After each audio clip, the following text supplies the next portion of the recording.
Khi mà nói về trading đó, chúng ta thường chỉ chăm chăm vào việc là mình sẽ kiếm được bao nhiêu tiền. Nhưng hôm nay, hãy cùng nhau phân tích một thứ còn quan trọng hơn rất nhiều. Đó là nghệ thuật quản lý vốn, thứ mà nó quyết định sự sống còn của một nhà giao dịch trên thị trường. Thôi, mình đi thẳng vào vấn đề luôn ha.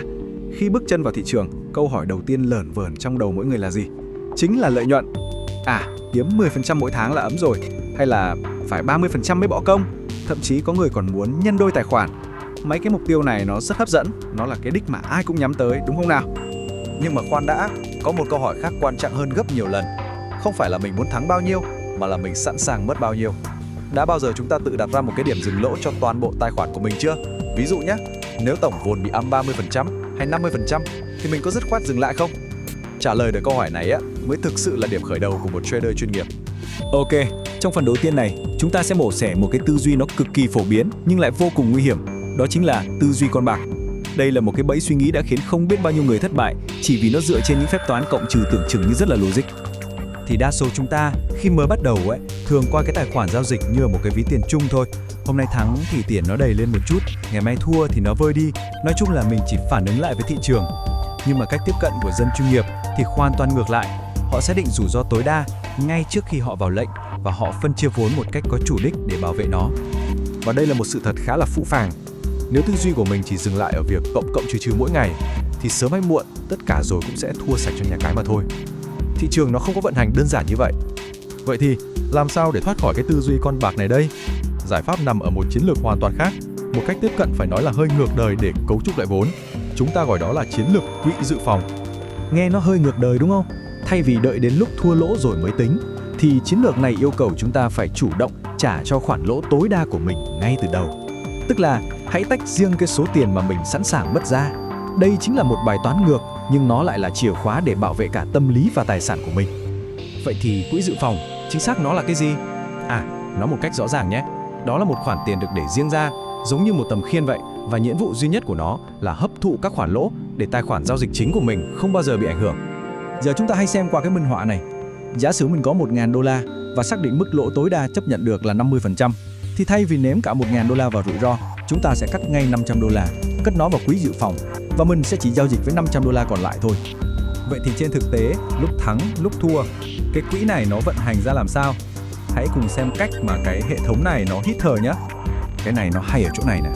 Khi tài khoản giao dịch của mình bị lỗ 50 đô la thì mình sẽ lấy đúng 50 đô la từ quỹ dự phòng để bù vào, giữ cho vốn giao dịch lúc nào cũng là 500 đô. Ngược lại, khi mình thắng 100 đô la, khoản lợi nhuận đó sẽ không ở lại tài khoản giao dịch đầu mà nó được chuyển vào quỹ dự phòng, làm cho cái quỹ đó ngày càng mạnh lên. Hãy thử tưởng tượng như vậy này, quỹ dự phòng chính là thanh máu và bộ giáp của mình trong cái game giao dịch này.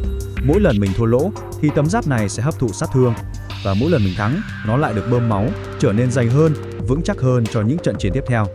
Vậy thì điểm mấu chốt ở đây là gì? Khi cái quỹ dự phòng của mình nó tăng lên, ví dụ từ 500 lên 750 đô la, trong khi vốn giao dịch vẫn luôn được bảo vệ ở mức 500, thì hãy rút cái phần thặng dư 250 đô la đó ra.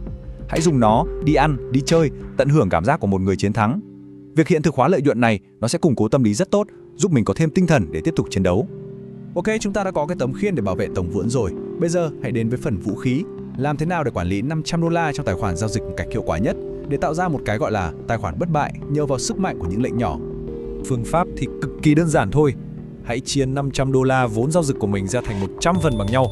Mỗi một lệnh mình vào sẽ chỉ có giá trị là 5 đô la thôi. Điều này được gọi là đi đều volume, một nguyên tắc cốt lõi để tồn tại lâu dài trên thị trường.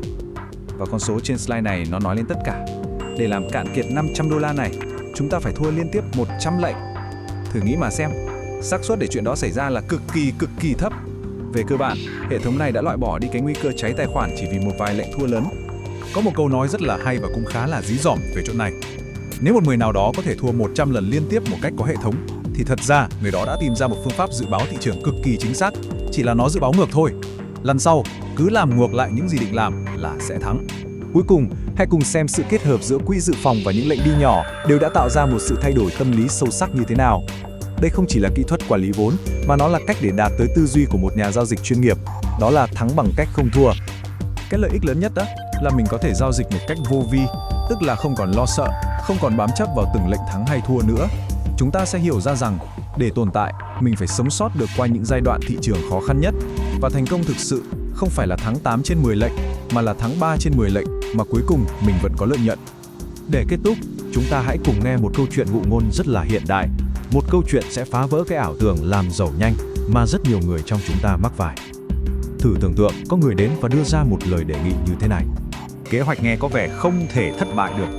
Bước 1, đầu tư 2 tỷ đồng mua một lượng khổng lồ bánh tráng trộn. Bước 2, phân nhỏ và đóng gói lại. Bước 3, bán mỗi gói với giá gấp 5 lần chi phí ban đầu. Về lý thuyết thì đây là một thương vụ X5 tài khoản gần như là chắc chắn rồi. Nhưng vấn đề thực sự nó nằm ở đâu? Với 2 tỷ đồng tiền hàng đó, có lẽ chúng ta sẽ phải bàn đến mùa quýt sang năm mới hết được. Kế hoạch này thiếu tính thanh khoản. Nó cũng tương tự như trong trading vậy.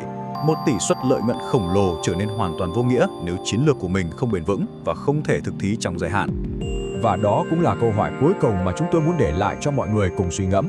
Hãy nhìn lại cách tiếp cận của chính mình và tự hỏi, liệu nó được xây dựng cho một chiến thắng chớp nhoáng, ăn một vố lớn rồi thôi, hay là nó được xây dựng cho sự bền vững trên con đường dài? Sự lựa chọn đó sẽ quyết định tất cả.